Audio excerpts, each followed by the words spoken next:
여러분 안녕하십니까? 일요일 MBN 뉴스바 시작합니다. 오늘 오전 경기도 고양시의 대한송유관공사 저유소에서 초대형 불이 나서 화염과 검은 연기를 내뿜고 있으나 인명피해는 없습니다. 오늘 불은 20개의 휘발유 탱크 가운데 한 곳에서 났고 탱크로리 화물차 270여 대 분량에 440만 리터가 불타고 있습니다. 소방당국은 대응 3단계를 발령하고 헬기와 특수차량, 인력을 투입해서 진화에 나서고 있지만 화재 발생 9시간 가까이 됐는데도 꺼지지 않고 있습니다. 네, 먼저 김한준 기자가 보도합니다. 휘발유가 들어있는 저유소 탱크 위로 시뻘건 불길이 타오릅니다. 매캐한 연기와 불기둥이 하늘을 집어삼킬 것만 같습니다. 경기 고양시의 저유소 탱크에서 화재가 발생한 건 오늘 오전 11시쯤이었습니다. 불이 나자마자 바로 소방차 수십 대가 투입되며 진화에 나섰지만 기름 탱크에서 난 불은 꺼지기는커녕 오히려 시간이 갈수록 커졌습니다. 근처에서 살고 있는데 혹시나 번져가지고 여기 주변 사람들 다칠까봐 좀 걱정도 되고요. 실제로 화재가 발생한 곳에서 3km 떨어진 지역에선 검은 불기둥이 바로 옆에서처럼 보였고 열기까지 느껴질 정도였습니다. 서울 남산에서도 마치 폭탄이 떨어진 듯 검은 연기가 하늘을 뒤덮은 모습이 선명히 보였습니다. 그러니까 고양시랑 서울이랑 되게 멀게 느껴졌었는데 연기까지 보이는 거 보니까 좀 많이 심각한 화재가 아닌가 이런 경우는 처음 봤거든요. 소방당국은 불길이 거세지자 대응 최고 단계인 3단계를 발령해 100대가 넘는 소방차량과 헬기 5대 등 장비를 총동원하며 진화에 나섰습니다. 화재 열기가 상당합니다. 그래서 저희 소방관들이 100m 이내에 접근이 불가능해서 지금 무인 방수포와 특수장비를 이용해서 주말이어서 화재 당시 저유소엔 6명만 근무 중이었는데 모두 무사히 대피했고 인명피해는 아직까지 보고되지 않았습니다. 화재 이유가 아직까지 밝혀지지 않은 상황. 경찰과 소방당국은 불이 진압되는 대로 자세한 사고 원인을 조사할 계획입니다. MBN 뉴스 김한준입니다. 오늘 불이 난 저유소 탱크는 지금 보신 것처럼 마치 중동의 유정에서 불이 난 것처럼 맹렬한 기세로 타오르고 있습니다. 소방당국은 다른 탱크로 불이 옮겨붙지 못하도록 악전고투를 펼치고 있지만 현장 접근도 쉽지 않은 것으로 보여지고 있습니다. 지금 상황은 어떤지 현장을 연결해 보도록 하겠습니다. 서동균 기자 전해주시죠. 화재 현장입니다. 저는 지금 화재 현장으로부터 500m 정도 떨어진 곳에 나와 있는데요. 여기서도 열기가 느껴질 만큼 불길은 아직도 거세게 타오르고 있습니다. 어둠이 깔리면서 검은 연기는 더 이상 볼 수 없지만 새빨간 화염은 계속해서 보실 수가 있습니다. 화재 진압이 오늘 오전 11시부터 시작됐으니 벌써 9시간째 진화 작업이 이어지고 있습니다. 현재는 발화가 시작된 탱크의 휘발유를 다른 탱크로 옮기는 작업을 진행 중인데 소방당국은 이 작업이 마무리돼야 화재 진압이 가능할 것으로 보고 있습니다. 소방당국은 휘발유가 다 빠지는데 앞으로 5시간이 더 걸릴 것으로 추정했습니다. 하지만 인근 탱크의 온도가 높아지면 배유 작업이 길어질 수도 있다고 내다봤습니다. 때문에 오늘 밤 안에도 불을 완전히 잡지 못할 가능성이 커 보입니다. 그나마 다행인 점은 현장 근무 인원도 적었던 데다 주변에 민가가 없어 인명피해 우려가 적다는 겁니다. 다만 화재에 따른 유해가스가 많이 발생한 만큼 고양시청과 은평구청은 주민들에게 창문을 닫고 외출을 자제해달라고 당부했습니다. 지금까지 고양시 화재 현장에서 MBN 뉴스 서동균입니다. 오늘 불이 난 송유관공사의 저유소는 20개의 탱크가 산 중턱에 밀집되어 있습니다. 저유소라는 시설은 뭐고 휘발유는 도대체 얼마나 저장돼 있는 곳인지 강용호 기자가 보도해드리겠습니다. 화재가 발생한 고양 저유소는 대한송유관공사가 운영하는 시설 중 하나입니다. 대한송유관공사는 전국에 송유관을 설치하고 이를 통해 정유공장에서 생산한 휘발유나 경유 등 석유 제품을 일선 주유소에 공급하는데 저유소는 이 석유 제품들이 주유소에 도착하기 직전 일시적으로 저장하는 시설입니다. 고양 저유소는 지하에 1개, 5개, 19개 등 총 20개의 유류 저장 탱크를 갖추고 있습니다. 탱크 1개는 지름 28.4m, 높이 8.5m로 최대 490만 리터의 석유 제품을 저장할 수 있습니다. 불이 난 유류 탱크에는 화재 발생 당시 440만 리터의 휘발유가 저장돼 있었는데 주유소 140여 곳의 탱크를 모두 채울 수 있는 막대한 양입니다. 물로 방수를 했을 때는 화재가 확산되기 때문에 포매고 화재를 진화를 하고 있습니다. 다만 송유관 공사는 저유소 화재에도 수도권 주유소의 휘발유 공급에는 큰 차질이 없을 것이라고 설명했습니다. MBN 뉴스 강영호입니다. 폼페이오 미 국무장관이 오늘 당일치기로 평양을 방문해 김정은 국무위원장을 만났습니다. 비핵화 담판과 함께 2차 북미 정상회담 시기와 그 장소를 조율한 것으로 보입니다. 먼저 이상범 기자입니다. 폼페이오 미 국무장관이 오늘 오전 도쿄 하네다 공항에서 전용기를 타고 평양으로 들어갔습니다. 네 번째 방북으로 지난 7월 초 이후 3개월 만입니다. 지난 8월 말 4차 방북을 하려 했지만 트럼프 대통령이 비핵화 진전이 충분히 이루어지지 않았다는 이유로 전격 취소한 바 있습니다. 폼페이오 장관은 평양으로 출발하며 올린 트윗글에서 김정은 위원장을 만나 싱가포르 북미 정상회담에서의 약속에 대한 진전을 이어갈 것이라며 방문 목적을 명확히 했습니다. 평양에 머무는 동안 장소는 알려지지 않았지만 폼페이오 장관은 김정은 위원장을 만났습니다. 트위터에 면담 사진을 올렸는데 이 자리에서 2차 북미 정상회담의 날짜와 장소 등도 구체화했을 거란 관측을 낳고 있습니다. 이외에 대륙간 탄도미사일과 이동식 발사대의 해체 방안에 대해서도 논의된 것으로 보입니다. 이와 관련해 우리 정부는 북한의 핵신고를 미루고 북한의 영변 핵시설 폐기와 미국의 종전선언 참여를 동시에 추진하는 방안을 중재안으로 제안했습니다. 친서 형식은 아니지만 트럼프 대통령의 메시지를 김 위원장에게 전달한 폼페이오 장관은 내일 중국 베이징으로 건너가 북한 비핵화 방안을 논의할 예정입니다. MBN 뉴스 이상구입니다. 네, 김정은 위원장과 만난 폼페이오 장관은 조금 전에 우리나라로 넘어왔습니다. 청와대에서 문재인 대통령을 접견해 방북 결과를 설명한 것으로 알려졌는데요. 자세한 내용은 청와대 취재기자 연결해서 들어보도록 하겠습니다. 자, 최중락 기자. 네, 청와대 춘추관입니다. 네, 조금 전에 문 대통령과 폼페이오 장관의 접견이 끝났다고요.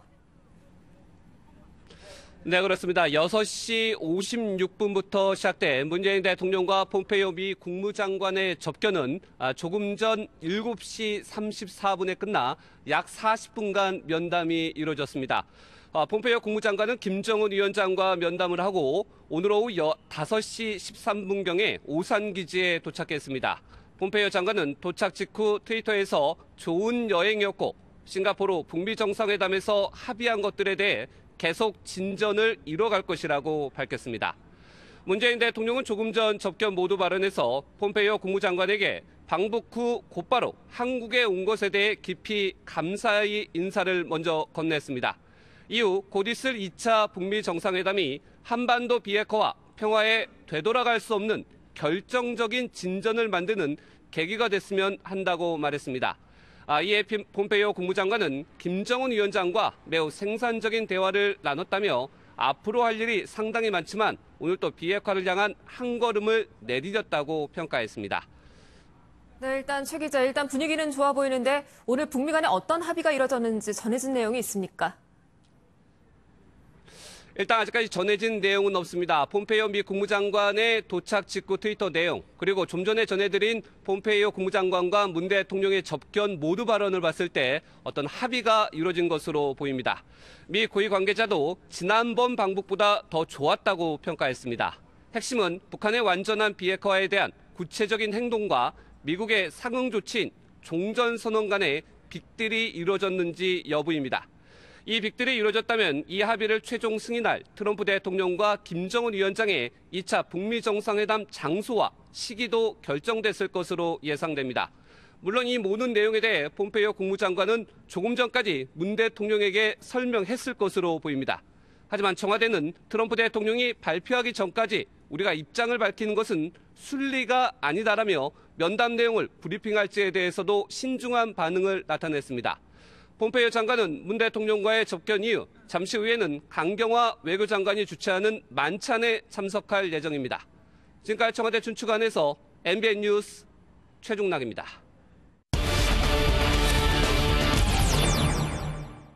네, 폼페이오 미 국무장관의 이번 방북에는 한반도 평화가 달려 있다고 해도 과언이 아닌데요. 협상 결과가 어땠는지 아직 자세한 내용은 들어오지 않고 있습니다. 주진희 정치부 기자와 이 뉴스 추적해 보도록 하겠습니다. 자, 주 기자. 폼페이오 장관 방북 성과를 이제 예단을 할 수는 지금 없습니다만은 우리가 어떤 부분을 주목해서 봐야 될 것 같습니까? 사실 전문가들은 이번 방북의 성과를 보려면 2차 북미 정상회담이 언제 열릴지 그 시기에 주목하라고 합니다. 시기를 주목해야 된다? 예, 그렇습니다. 즉 2차 북미 정상회담이 11월 미국 중간선거 전에 열릴지 아니면 후에 열릴지 잘 보라는 거죠. 예. 물론 미국 측 관리가 이번에 좀 만족스러운 성과가 있었다라는 듯이 언급은 있었습니다만 네. 정말 만족스러운 성과가 있었는지는 시기를 보고 판단을 하라는 겁니다. 예. 즉 오늘 미국이 만족을 했다면 중간선거 전에 북미 정상회담이 있을 것이고 아니라면 굳이 선거 전에 만나려고 하지 않기 때문입니다. 예. 그렇단 말이죠. 9월 평양선언에서 김정은 위원장이 영변 핵시설 폐쇄를 거론했는데 이 정도면 되는 겁니까? 일단 이 9월 선언을 듣고 미국이 지금 움직인 거 아니겠어요? 예, 그렇습니다. 9월 선언을 듣고 움직인 거니까 어느 정도 기대감을 가지고 있는 건 맞습니다. 예. 하지만 사실 영변 핵시설 폐기만으로는 좀 부족해 보입니다. 강경화 장관이 외신과의 인터뷰에서 이런 제안을 했습니다. 북한이 꺼려하는 핵시설 리스트 신고는 뒤로 미루고 먼저 영변 핵시설 폐쇄와 종전선언을 맞교환하자. 일단 미국도 진척이 없는 협상을 이끌어가기 위해 비핵화에 데드라인을 설정하지 않겠다는 언급은 내놓기는 했습니다. 한번 폼페이오 장관의 언급을 들어보시겠습니다. 네. fast, but we're not going to play the time game. President Trump's comments are exactly right. This is a long-term problem. 즉 강경화 장관의 언급처럼 시간이 좀 오래 걸리더라도 완전한 비핵화를 할 요량으로 그 중간에 보상으로 종전선언을 내놓을 가능성을 열어둔 겁니다. 네. 단지 지금까지의 조치와 언급했던 영변 핵시설 폐쇄는 종전선언의 대가로는 너무 적으니 추가로 무언가를 내놓으라는 것이 바로 미국의 입장인 거죠. 네. 그렇다면 북한이 추가로 어떤 비핵화 조치를 해야 할 것 같습니까? 영변 핵시설은 미래의 핵을 만들어내는 시설이니까 그보다는 이제 현재 핵을 없애는 조치를 하라는 걸까요? 예, 바로 그 똑같은 질문을 미국 기자들도 평양 출발하기 전에 폼페이오 장관에게 던졌습니다만 예. 아주 묘하게 장관이 좀 빠져나갔습니다. 평양 출발하기 전 기자들과의 만남에서 폼페이오 장관은 구체적으로 협상 내용을 밝히지는 않겠다며 이번 목표는 일단 큰 그림을 그리는 것이라고 밝힌 겁니다. 하지만 몇 가지 예상은 가능한 게 있습니다. 네. 과거, 현재, 미래핵을 모두 담은 핵시설 리스트 신고가 미국이 원하는 바지만 이게 힘들다면 현재 가지고 있는 대륙간 탄도미사일 ICBM 미사일의 일부라도 폐기하는 방안이 나오고 있는 겁니다. 한번 관련해서 전문가 분석 들어보시겠습니다. 네. 북한 입장에서 플러스 알파가 ICBM을 폐기하는 것까지 갈지 아니면 그거 말고 뭐 다른 좀 약한 게 들어갈지 그거는 모르겠어요. 근데 제재 해제는 거의 안 한다는 게 미국 입장으로서 분명한 거니까. 북한이 내놓을 플러스 알파가 무엇인가가 이제 중요한 것 같은데 조금 전에 뭐 전문가도 지적은 했습니다만 제재 해제도 이 북한이 엄청 요구하고 있는 부분인데 이번에 폼페이오 장관 가서 좀 논의를 했을까요? 네, 아마 북측은 미국 측에 제재 해제와 관련한 요청은 했을 것으로 보입니다. 네. 왜냐하면 이번에 14선언 평양 행사에서도 북측은 계속해서 남북 경제협력을 강조했습니다. 한번 이성건 위원장 언급 들어보시겠습니다. 바로스 이란의 철도 도로부문 착공식을 가짐으로써 9월 평양 공동선언 대응의 거동소리를 심차게 울려야 할 것입니다. 그런데 이 부분이 진전이 되려면 미국의 대북 제재가 해제되어야 합니다. 예. 하지만 미국은 부분적인 비핵화 조치로 아주 상징적인 종전선언은 협상할 수 있어도 제재 해제까지는 안 된다는 게 미국의 입장인 거죠. 네. 자, 지금 뭐 청와대에서 문재인 대통령하고 폼페이오 장관이 지금 만나고 있지 않습니까? 예. 한미 양측이 북핵 관련해서 어떤 내용을 발표할지 뭐 지켜봐야 될 것 같습니다. 그죠? 네. 주진희 기자였습니다. 뉴스 이어갑니다. 자유한국당의 인적 쇄신을 주도할 조직 강화 특별위원회가 내일 외부위원 명단을 발표하는데요. 제일 먼저 내정된 전원책 변호사가 대선 주자급엔 함부로 칼을 들이대선 안 된다고 말해서 그 배경에 관심이 쏠리고 있습니다. 서정표 기자입니다. 자유한국당 쇄신을 책임질 조직강화 특별위원회 위원으로 위촉된 전원책 변호사. 김무성 등 중진 의원들에게 책임을 물어야 한다는 지적에 대해 나는 그렇게 어리석은 사람이 아니다라며 대선 주자급으로 논의되는 의원들에게 함부로 칼을 들이대선 안 된다고 말한 것으로 전해졌습니다. 고강도 인적 청산보다 인재 영입으로 당 개혁을 하겠다는 것으로 풀이됩니다. 전 변호사는 첫 기자회견에서도 이른바 속 키우는 사람을 강조하며 신중한 모습을 보였습니다. 차도살인이다, 단두대다 이러는데 저는 늘 하는 얘기입니다만 속 키우는 사람이지 소 잡는 백징이 아닙니다. 앞서 김병준 비대위원장도 쇄 씨는 누가 나가는 게 아니라 들어오는 게 더 중요하다고 말하며 전 변호사에게 힘을 실어줬습니다. 자유한국당은 조강특위가 고강도 인적 쇄신을 보여줘야 한다는 강경파와 속도와 수위를 조절해야 한다는 신중론이 맞서는 상황. 자칫 친박계 청산 등 대폭적인 물갈이가 물 건너가는 것이 아니냐는 우려가 나오고 있습니다. 한국당은 내일 나머지 조강특위 외부위원 3명의 인선을 마무리한 뒤 본격적인 활동에 들어갈 예정입니다. MBN 뉴스 서정표입니다. 14선언 11주년 공동행사에 참석하고 돌아온 방북단의 평양 발언 후 폭풍이 거셉니다. 북측의 보수 타파 언급에 이해찬 더불어민주당 대표가 정권을 절대 뺏기지 않겠다며 국가보안법 재검토까지 밝힌 게 발단인데 야당은 조공 외교를 하면서 강하게 비판하고 있습니다. 김지영 기자입니다. 지난 5일 평양인민문화궁전에서 열린 민족통일대회 축하연설에서 보수 정권을 비난한 김영남 최고인민회의 상임위원장. 김 위원장은 반통일 세력에 의해 지난 10년간 북남의 위중한 결실이 무참히 짓밟히고 전쟁의 그늘에 드리워져 있었다고 말했습니다. 보수 정권에 대한 비난은 여기서 멈추지 않았습니다. 행사가 끝난 뒤 우리 방북당과 가진 간담회에서 통일을 위해 남과 북이 힘을 합쳐 보수를 타파하자고 한 겁니다. 문제가 된 건 이 같은 북측의 입장에 호응하는 듯한 이해찬 더불어민주당 대표의 발언. 우리가 정권을 뺏기면은 하고 싶어도 또 못하기 때문에 제가 살아있는 동안은 절대로 안 뺏기게 그렇게 당을 아주 철통같이 방어하려고 지금 단단히 마음 먹고 있습니다. 나아가 평화체제가 되려면 국가보안법을 다시 논의해야 한다고도 밝혔습니다. 자유한국당과 바른미래당 등 야당은 즉각 조공외교, 오만함에 극치라며 이 대표의 평양 발언을 강하게 비판했습니다.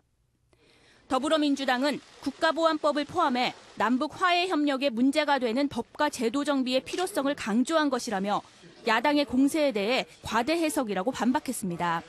MBN 뉴스 김지영입니다. 네, 14 공동선언 기념식에 참석자 평양을 방문한 150여 명의 방북단이 2박 3일 일정을 마치고 어젯밤 늦게 돌아왔습니다. 뉴스 추적에서는 이번 방북단에 참여해서 11년 만에 평양을 다녀온 서영교 더불어민주당 의원 모시고 이야기 나눠보도록 하겠습니다. 어서 오세요.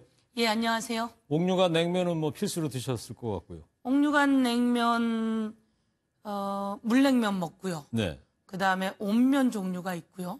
그 다음에 쟁반 냉면 있고, 그거 먹고 나면 바로 문 밖에 대동강이 펼쳐져 있어서 사실 그 코스가 좀 괜찮은 것 같습니다. 무슨 팜플렛 같은 걸 들고 오셨어요? 예, 제가 보여드리려고요. 네. 이거는 북측에서 만든 팜플렛인데요. 우리 가을이 온다, 네. 봄이 온다 이 공연했던 공연장이 팜플렛이고요. 그리고 이거는 이제 빛나는 조국, 이번에 문재인 대통령 가셨을 때 그 집단 체조한 예. 빛나는 조국 팜플렛이고요. 그것도 이제 보시고 예. 오셨겠네요. 서 의원님이 2007년에 그 14 선언 당시 이제 평양을 다녀오신 예. 걸로 알고 있는데 이번에 가가지고 북측 인사들 중에 아는 얼굴이 좀 있었습니까? 11년 만에 제가 다시 간 거잖아요. 14 선언하고 그리고 사실 잘 문제가 풀렸으면 이렇게 전쟁 위기까지 있지 않았을 텐데 작년 딱 이맘때 바로 북이 ICBM 쏘고 난리가 났을 그랬죠. 때입니다. 11년 만에 갔더니 그때 제가 남측 보도분야 대표였는데 제 파트너였던 분들이 조국평화통일위원회 부위원장으로 예, 전종수라고 하는 분은 부위원장이 되셔서 개성에 있는 남북연락사무소의 소장 네. 역할을 맡고 있고 또 안명국이라고 하는 분은 지금 또 올라가셔서 조국평화통일위원회 부위원장으로 그날 민족통일대회 사회를 보고 있더라고요. 2007년에 예. 무슨 자격으로 가신 거죠? 청와대 춘추관장이었습니다. 아, 언론 노무현 보도. 대통령 네. 청와대 춘추관장이었는데요. 실무회담이 이루어지거든요. 그래서 보도, 경호, 의전, 통신 4개 분야가 대표단을 꾸려서 평양에 먼저 파견돼서 선발대로 전체 작업을 하는 거죠. 네. 그때 남측 대표였습니다. 이번에 평양식물원에서 고 노무현 대통령이 심은 소나무 보고 뭐 참석자들이 눈시를 붉히는 사진 예. 뭐 이런 것도 봤는데 서영께서는 어떻게 느끼셨어요? 소나무가 그렇게 예쁜 파란색을 초록색을 띌 줄 모를 정도로 너무너무 아름답고 빛이 찬란하더라고요. 예. 햇볕이 비춰지니까 그 푸르른 빛이 더욱더 빛이 나는데 노무현 대통령께서 계셨으면 참 좋아하셨겠다 이런 생각이 들고 이 소나무 뒤로 자작나무 숲을 만들어 놨어요. 그래서 배경도 아주 아름답고요. 나무가 굵어졌어요. 굵어지고 키가 한 50cm 자랐다고 북측에서 설명을 하더라고요. 50cm, 11년 동안에. 예. 11년 동안 한 50cm 자라고 이제 노건호 그 유족 대표이신 노건호 씨와 그다음에 조명균 통일부 장관이 사실은 눈물이 주르륵 흐르는데요. 네. 그런 이야기를 하더라고요. 찬바람 불고 정말 매섭고 힘찬 고난의 나날들이었다. 왜냐하면 조명균 그 통일부 장관이 그 노무현 대통령이 NLL 포기 선언했다고 가서 그런 이야기를 그 당시 한나라당의 정문원, 김무성 그런 분들이 발표를 해서 정문원 씨는 1,000만 원 벌금까지 받았잖아요. 허위 사실을 유포해서 네. 그것 때문에 검찰 조사까지 받고 그러면서 험했죠. 그리고 또 노건호 돌아보니까 씨 이제 얘기했는데 그 김정은 위원장의 아들 김정은 위원장과 이세간의 어떤 만남도 그렇죠. 기대했는데 그건 이루어지지가 않았어요. 예.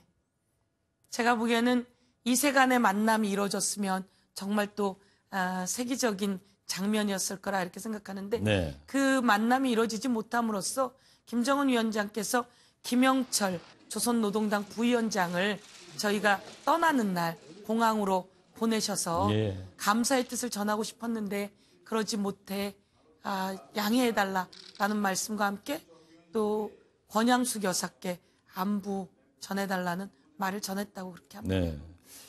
자, 이번에 이제 갔다 오셨는데 김영남 최고인민회의 상임위원장이 보수 정권을 또 비난을 하고 거기다 이제 이해찬 대표가 국가보안법의 논의가 필요하다고 말해서 지금 논란이 되고 있는데 현장에 계셨잖아요. 예. 이 발언의 의미를 어떻게 해석을 해야 됩니까? 그거는 과도한 짜맞추기 정쟁입니다. 그러니까 김영남 위원장이 발언할 때는 저는 그 자리에 있지는 않았어요. 그 자리에 있지는 않고 이제 그 자리에 있었던 기자의 그 정리를 보니까 맨 끝에 지나가는 소리로 자기 혼자 했던 말인 것 같아요. 제가 이해찬 대표님이랑 직접 통화를 했어요. 네. 그런 말 들은 적 있으시냐라고 했더니 아니 그런 말 한 적 없는데 저희는요. 그러니까 우리 쪽 사람들은 듣지 못했고 김영남 위원장이 끝나가는 즈음에 뭐 그런 얘기를 비슷하게 좀 흘리듯이 한 것 같고요. 자기 마음속에 있는 얘기를 뭐 하고 싶었는지 모르겠으나 그게 주고받은 대화는 아니고요. 그다음에 이제 또 여기에 맞춰서 또 우리 이해찬 대표께서 이런 얘기를 했다는데 거기 맞춘 것도 아니고 거기에 답변한 적이 없어요. 그래서 그거는 완전히 꿰맞추기 내용이고요. 그다음에 국가보안법 이야기는 이런 겁니다. 제가 1986년도에 국가보안법 위반이라고 하는 이름으로 감옥살이를 했던 사람입니다. 왜냐하면 전두환 정권의 광주 그 당시에 항쟁에 대한 그 폭력 그리고 저희는 뭐 그 당시엔 학살이라고 그렇게 이야기를 했었는데요. 그 이야기를 했다고 해서 제가 국가보안법 위반이었거든요. 이제 남북교류가 이루어지게 되고 이번엔 민간인들이 많이 다녀왔잖아요. 그러다 보면 이해찬 대표님 말씀은 그렇게 말씀하셨다 그래요. 제도와 법률 등이 이 남북교류와 종전선언이 이루어지게 된다면 그런 것에 맞춰서 재정비돼야 될 필요가 있다. 재정비를 강조한 거죠. 재정비의 얘기죠. 네, 예. 알겠습니다. 마지막으로요. 이런 질문. 아까도 저희가 육성으로 이해찬 대표께 나갔는데 정권을 절대 앞으로 빼앗기지 않겠다 이런 발언한 거에 대해서 야당이 또 이제 비판하고 나섰는데 마지막으로 이거에 대한 견해만 말씀해 주시죠. 야당은 뻔히 아는 내용이거든요. 이해찬 대표께서 당대표가 되고 나신 다음에 바로 그런 이야기를 했어요. 왜 그런 이야기를 했냐면 이것은 절절한 마음이죠. 한편으로 보면 저렇게 권력이 세다고 생각하는 거야? 그런 것이 아니라 14 남북 정상회담이 있은 후 11년 만입니다. 그 사이에 실제로 전쟁이 일어날지도 모르고 ICBM 언제 핵이 떨어질지 모르고 저는 대피소까지 만들려고 했어요, 지역에. 이럴 정도로 위험한 시기가 문재인 정권이 들어오면서 바뀌었단 말입니다. 그러니 이제 이런 전쟁은 다시 있어서도 안 되고 이런 무서운 시기 있어서도 안 되려면 어떻든 지금 이 상황을 유지해 나가기 위해서 그리고 이 평화 그리고 통일의 기반을 만들기 위해서는 이것을 지지하는 사람들이 필요하다. 그런 얘기 속에서 이야기하신 겁니다. 알겠습니다. 예. 네. 자, 14 공동선언 기념식에 참석하고 온 더불어민주당 서영교 의원의 얘기 들어봤습니다. 오늘 나와주셔서 감사합니다. 고맙습니다. 다음 소식입니다. 태풍 홍레이가 휩쓸고 간 여파가 곳곳에서 나타나고 있습니다. 그중에서도 경북 영덕은 전쟁터를 방불케 할 정도로 피해가 큰 상황이라고 하는데요. 복구 현장에 안진우 기자가 다녀왔습니다. 물폭탄에 잠겨버렸던 한 전통시장입니다. 흙탕물에 뒤덮여 곳곳에 상품과 가재도구, 쓰레기 더미가 가득합니다. 쉴 새 없이 물을 뿌리고 헉범벅이 된 상품과 도구들을 닦고 또 닦아보지만 끝이 보이지 않습니다. 보드를 타고 구조를 했으니까 거의 다 버려야죠. 방법 없습니까? 수족관에 넣어둔 물고기는 부패해 바닥에 나뒹굴고 영덕대게는 흙탕물을 먹고 다 폐사했습니다. 인근 마트에 진열된 온갖 상품들은 마치 쓰레기처럼 처박혀 있습니다. 여기 시장 이 전체가 잠기는 것이 5분도 안 걸렸습니다. 금액으로 따지지 못해서 물건 재고만 한 5억 이상 되는데 거기에 시설까지 다 하면은 물이 빠진 학교 운동장은 뻘밭으로 변했고 담벼락도 무너져 내렸습니다. 인근 주택은 마치 폭격을 맞은 듯 뜯겨나갔고 가재도구도 모두 휩쓸려 나갔습니다. 성인 키높이만큼 들어찼던 물에 상인들은 망연자실할 뿐입니다. 천장까지 물이 다 찼다는 계단 입구까지 8시부터 온다 하는 사람이 한 명도 안 왔죠. 수확을 앞둔 벼는 자갈에 파묻혔고 자초된 어선은 암초에 위태롭게 걸려있고 바닥은 아예 떨어져 나갔습니다. 잠정 집계 결과 이재민의 90% 이상이 이곳 경북 영덕군에서 발생했습니다. 영덕군 일대는 바다와 인접한 저지대여서 집중적으로 내린 빗물이 바다로 빨리 빠지지 않아 피해가 컸습니다.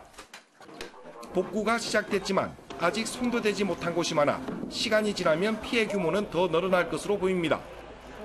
정부는 경북 영덕 지역의 긴급 재난 구호 지원 사업비를 지원하기로 했습니다. MBN 뉴스 안진우입니다. 인도네시아 강진으로 희생된 우리 교민의 유골이 어머니의 품에 안겨서 한국에 도착했습니다.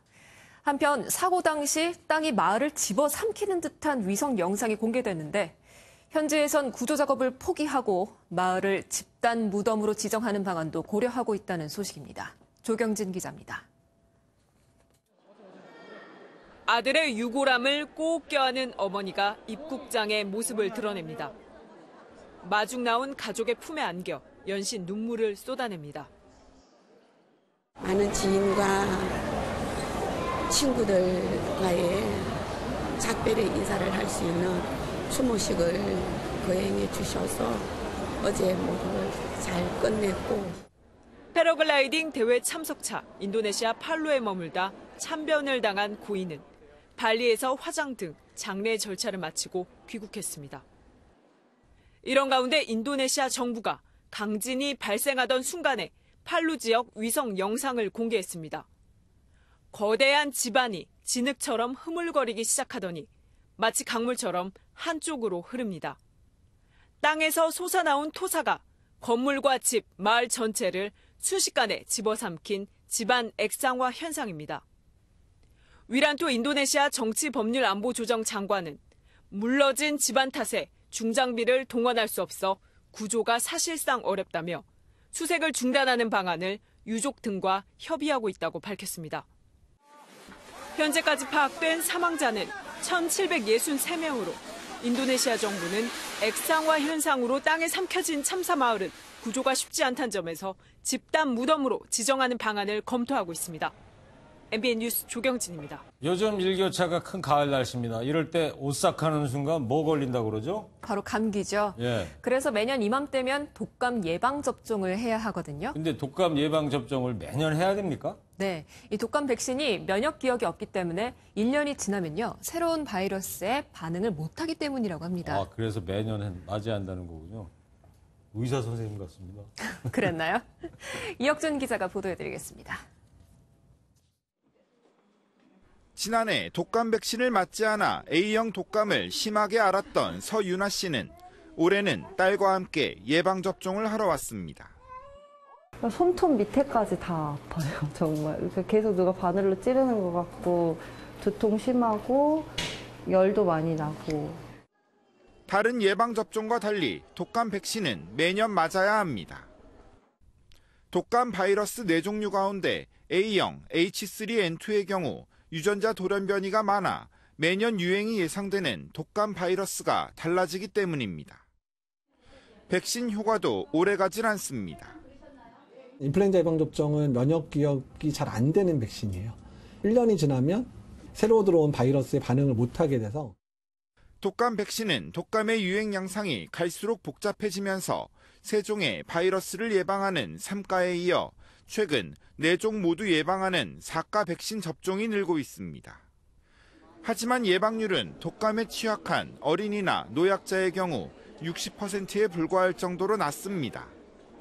그럼에도 65살 이상과 12살 이하는 국가에서 무료로 예방접종 혜택을 제공하는데 독감으로 인한 사회 경제적 비용이 1조 3천억 원이 넘고 자칫 생명이 위험해질 수 있는 탓입니다. 위험해지는 경우도 드물게 있습니다. 호흡기 질환으로 호흡곤란 증후군이 생기거나 그러면서 폐가 망가지는 일이 있을 수 있습니다. 독감 백신 외에도 예방을 위해선 자주 손을 씻는 습관이 중요합니다. 호흡기보다도 손을 통한 감염이 더 많은 것으로 추정되기 때문입니다. 독감은 주로 겨울철에 유행하는 만큼 10월과 11월에 미리 예방주사를 맞는 게 좋습니다. MBN 뉴스 이혁준입니다. 택시기사가 탑승한 승객에게 반대편에서 타는 게 빠르다면서 그 승객을 내리게 했다면 이것은 승차 거부에 해당할까요? 법원의 판단은 승차 거부가 맞다였습니다. 그 근거를 이병주 기자가 설명해드립니다. 지난 3월 말 택시기사 김모 씨는 서울 동대문의 한 패션몰 앞에서 승객을 태웠습니다. 하지만 택시는 출발하지 않았고 얼마 지나지 않아 승객이 차에서 내려 곧바로 횡단보도를 건너 반대편으로 향했습니다. 기사가 가려는 목적지는 반대 방향에서 타는 게 빠르다고 말했기 때문인데 이 장면은 현장에서 승차 거부를 단속하던 서울시 공무원 눈에 띄었고 김 씨는 승차 거부 혐의로 30일 자격정지 처분을 받았습니다. 승차 거부 단속 매뉴얼 중 반대 방향 탑승을 유도한 행위가 적발의 근거가 됐습니다. 김 씨는 처분 결과를 받아들일 수 없다며 서울시를 상대로 행정소송을 냈습니다. 반대 방향이라 조금 돌아가야 한다며 괜찮은지 물었는데 승객이 방향을 착각했다, 건너가서 타겠다면서 내렸을 뿐이라는 겁니다. 또 단속 공무원이 승객을 조사하지 않은 채 일방적 판단을 했다고도 주장했는데 법원은 서울시의 손을 들어줬습니다. 김 씨의 주장과 달리 담당 공무원이 하차 승객에 대한 조사를 진행했고 단속 매뉴얼상 승차 거부에 해당한다고 봤습니다.